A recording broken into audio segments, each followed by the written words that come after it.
देश के करीब 50 लाख केंद्रीय कर्मचारियों के लिए मोदी सरकार ने बड़ा ऐलान किया है।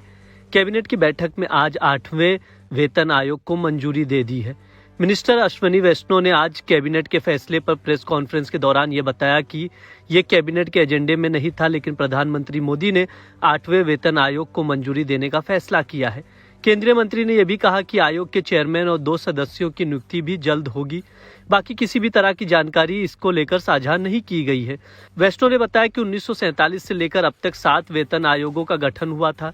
2016 में आखिरी और 7वें वेतन आयोग बनाया गया था, जो 2026 में खत्म हो रहा है। उन्होंने ये भी कहा कि अभी इसका ऐलान करने का मकसद है कि सुझावों को बेहतर तरीके से नए आयोग के गठन के समय समावेश किया जा सके। 8वें वेतन आयोग के गठन को लेकर कई दिनों से चर्चा चल रही थी। इसके गठन के केंद्र सरकार के कर्मचारियों की सैलरी और भत्तों में इजाफा होगा। 8वां वेतन आयोग किस तारीख से लागू होगा, इसको लेकर अभी तक ऐलान नहीं किया गया है, लेकिन परंपरागत तौर पर वेतन आयोग का गठन हर 10 साल में किया जाता है, जिसमें केंद्रीय कर्मचारियों की सैलरी, भत्ते और लाभों की समीक्षा की जाती है और कोई सुझाव या बदलाव होते हैं तो उसके लिए प्रस्ताव दिए जाते हैं। केंद्रीय कर्मचारियों की सैलरी और भत्तों में कितनी बढ़ोतरी होगी, इसका फैसला कई फैक्टर्स के आधार पर किया जाता है, जिसमें महंगाई और आर्थिक स्थितियां शामिल हैं। 7वें वेतन आयोग का गठन पूर्व प्रधानमंत्री मनमोहन सिंह ने 28 फरवरी 2014 को किया था। 19 नवंबर 2015 को इसकी रिपोर्ट सौंपी गई थी और इन प्रस्तावों को 1 जनवरी 2016 को लागू किया गया था। 10 साल के हिसाब से देखा जाए तो 8वें वेतन आयोग की सिफारिशें 1 जनवरी 2026 से लागू हो जानी चाहिए।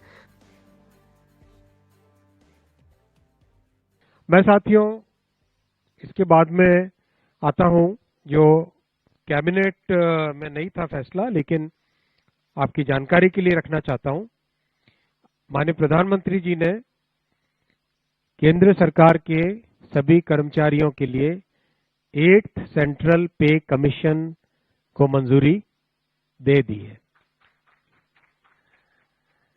8th सेंट्रल पे कमीशन आप सब जानते हैं 1947 से अब तक 7 पे कमीशन हुए हैं और प्रधानमंत्री जी ने एक रेगुलर रिदम के साथ पे कमीशन बनाने का जो एक संकल्प लिया है, उसके हिसाब से 2016 में लास्ट पे कमीशन 7th पे कमीशन स्टार्ट हुआ था, तो 2026 में इसका टर्म कंप्लीट होता है।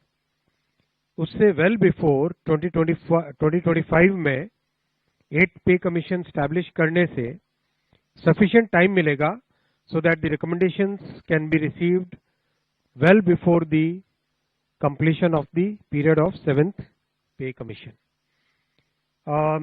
जैसा आप जानते हैं इसमें मैसिव कंसल्टेशन होगा। लागू होने के बाद केंद्रीय कर्मचारियों की सैलरी में उछाल देखने को मिलेगा, जिसमें महंगाई भत्ता यानी डीए और पेंशनर्स के लिए डीआर